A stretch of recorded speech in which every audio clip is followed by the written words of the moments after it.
रोहित शेट्टी का cop universe जो अभी तक हमें बॉलीवुड मूवीज में देखने के लिए मिलता था, अब वो हमें ओटीटी पर भी देखने के लिए मिलेगा। और क्यों भाई, किसको इसकी जरूरत थी? मुझे समझ ही नहीं आया। मैंने पूरा 7 एपिसोड का ये शो खत्म कर लिया कि इसकी स्टोरी लाइन उन मूवीज से कैसे डिफर करती है जो रोहित शेट्टी अभी तक हमें बनाकर दे चुके हैं, और इसकी नीड किसको थी? भाई 2023 में इतने बढ़िया बढ़िया कॉप से रिलेटेड शो आए हैं, कालकोट, ओहरा, इसकी क्या जरूरत थी लाने की? इंडियन पुलिस फोर्स जो है ना, is just another version of CID but with a better budget. तो उसकी स्टोरी की शुरुआत कुछ ऐसे होती है कि दिल्ली पुलिस का रेजिंग डे होता है एंड उसी दिन दिल्ली के अंदर 6 अलग अलग प्लेसेस पर बॉम्ब ब्लास्ट हो जाते हैं। इसको सॉल्व करने के लिए आते हैं हमारे दिल्ली के डीसीपी कबीर मलिक, जिनका कैरेक्टर सिद्धार्थ मल्होत्रा ने प्ले करा है, और आते हैं joint commissioner of police Vikram Bakshi, जिनका कैरेक्टर विवेक ओबरॉय ने प्ले किया है। तो अब ये दोनों मिलकर उस केस को सॉल्व करने का ट्राई करते हैं कि यार दिल्ली में ब्लास्ट कौन कर रहा है और क्यों कर रहा है। अब ये वाला जो प्लॉट है वो कितनी ज्यादा बॉलीवुड मूवीज में आप देख चुके हो, मैं इसको भाई गिना भी नहीं सकता। आपके मन में खुद ही आ गया होगा। खुद रोहित शेट्टी की इतनी सारी मूवीज हैं कि जिनके अंदर हमें यही वाला प्लॉट दिखाया जाता है। किसी जगह ब्लास्ट हो गया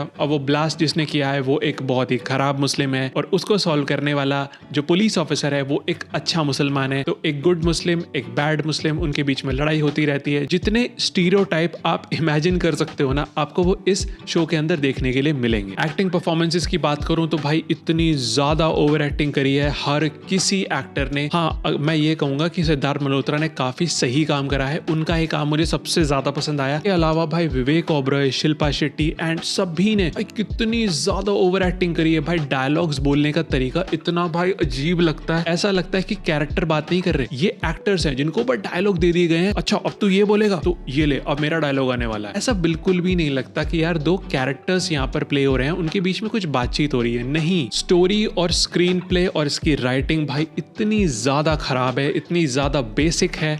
एक एक प्लॉट, एक एक सब प्लॉट, अब क्या होने वाला है, आप सब कुछ पहले से ही फिगर आउट कर सकते हो। पहले ही एपिसोड के बाद, पहला या दूसरा एपिसोड देखने के बाद भाई आपका मन ही नहीं करेगा। थोड़े बहुत अच्छे मूवीज और शो देख चुके हो ना, आपका देखने का मन ही नहीं करेगा इसे। जितने भी शॉट्स हैं भाई, ऐसा लगता है कि हर एक शॉट ना ग्रीन स्क्रीन पर शूट किया गया है। इतना ज्यादा बैकग्राउंड बोके और बैकग्राउंड ब्लर का यूज करा गया है ना, इतने बढ़िया बढ़िया लोकेशंस पे उन्होंने कुछ सीन्स को शूट किया है। ऐसा लगता है कि हर एक सीन ग्रीन स्क्रीन पर शूट हो रहा है। और भाई रोहित शेट्टी को पता नहीं भाई इस सीरीज के अंदर ड्रोन से क्या ऑब्सेशन हो चुका है। हर एक सीन को भाई 3-3 एंगल में ड्रोन से शूट किया है। जैसे ही कोई कैरेक्टर दिखाया जाता है, कोई भी सीन सेटअप होता है, एकदम से ड्रोन शॉट आएगा। पहले पूरा हमें सीनरी दिखा दी जाएगी कि देखो ये पूरा सीन है, उसके बाद उसकी तरफ पैन होता हुआ ड्रोन शॉट आता है, फिर उसको छोड़ता हुआ ड्रोन शॉट, पूरा आपको एनवायरनमेंट दिखाता है। भाई इतना ज्यादा ड्रोन शॉट्स का इस्तेमाल किया गया है, जबरदस्ती के सब प्लॉट्स इसके अंदर डाले गए हैं। हाँ देखो, एक टेररिस्ट होता है इसमें, वो ब्लास्ट कर देता है। वो ब्लास्ट क्यों करता है उसकी बैक स्टोरी हमें दिखा दी, लेकिन वो भाई इतना स्लो चलती है, इतना धीरे धीरे धीरे धीरे।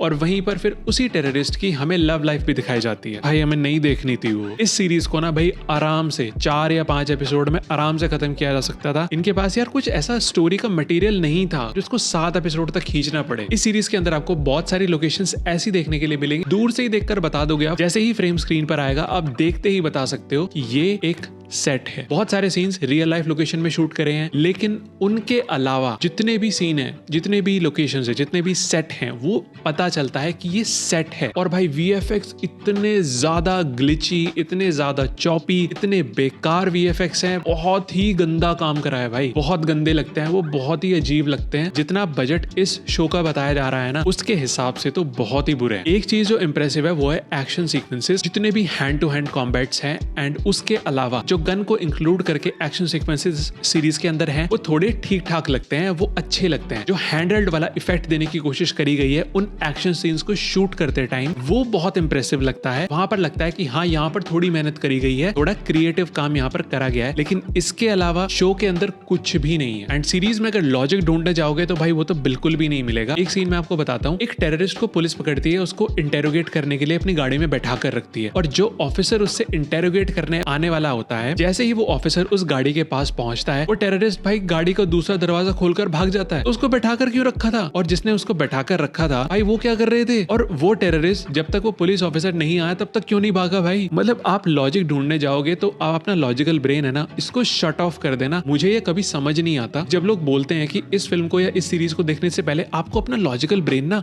शट डाउन करना होगा। भाई कैसे करते हैं शट डाउन? मुझे समझ में नहीं आता यार। आप अपने लॉजिकल ब्रेन को मूवी देखने से पहले कैसे शट डाउन कर सकते सकते हो। और इस सीरीज के भाई आखिरी एपिसोड में तो हद हो जाती है, जहां पर जो हमारी इंडियन पुलिस फोर्स है, जो दिल्ली की पुलिस फोर्स है, एक ऑपरेशन करने जाती है दूसरी कंट्री में, बांग्लादेश में। और आपको पता है वो वहां से कैसे निकलते हैं? बॉर्डर से वो उस टेररिस्ट को पकड़ के ला रहे होते हैं। कैसे निकलेंगे भाई? पेपर वर्क करके निकलेंगे, है ना? अरे भाई पेपर वर्क कैसे करेंगे? अगर पेपर वर्क कर दिया तो रोहित शेट्टी की वेब सीरीज कैसे बनेगी? भाई वो गाड़ी लेकर आते हैं और बॉर्डर के गेट में ऐसे ठोकते हैं और गेट तोड़कर निकल जाते हैं। और पीछे बांग्लादेशी जो ऑफिसर्स होते हैं वो उन्हें खड़े होकर देख रहे होते हैं। अरे यार ये क्या हुआ? अरे ये GTA चल रहा है क्या? भाई वहां पर इस सीरीज ने भाई लॉजिक की सारी हदें पार कर दी थी। कोई सेंस ही नहीं बना रही थी स्टोरी। देखो, अगर आपके घर में कोई ऐसा है जिसने तो बहुत ज्यादा वेब सीरीज नहीं देखी है, बहुत ज्यादा मूवीज नहीं देखी है, उसको आप ये दिखा सकते हो, वो ठीक ठाक एंटरटेन हो जाएगा। लेकिन मुझे नहीं लगता कि भाई इस सीरीज को देखने के लिए आपको टाइम निकालना चाहिए। तो मैं तो रेकमेंड नहीं करूंगा कि आप इसको जाकर देखो। कुछ भी नया हमें ये ऑफर नहीं करता शो। लेकिन अगर आपको कुछ बढ़िया देखना है तो भाई इस वाली वीडियो पर क्लिक करो। इसमें है नेटफ्लिक्स की नई सीरीज किलर सूप का रिव्यू, उसको जरूर देखना। आपकी क्या एक्सपेक्टेशन थी प्लीज कमेंट में बताना। तो मिलते हैं एक और वीडियो में। Thank you for watching, bye bye.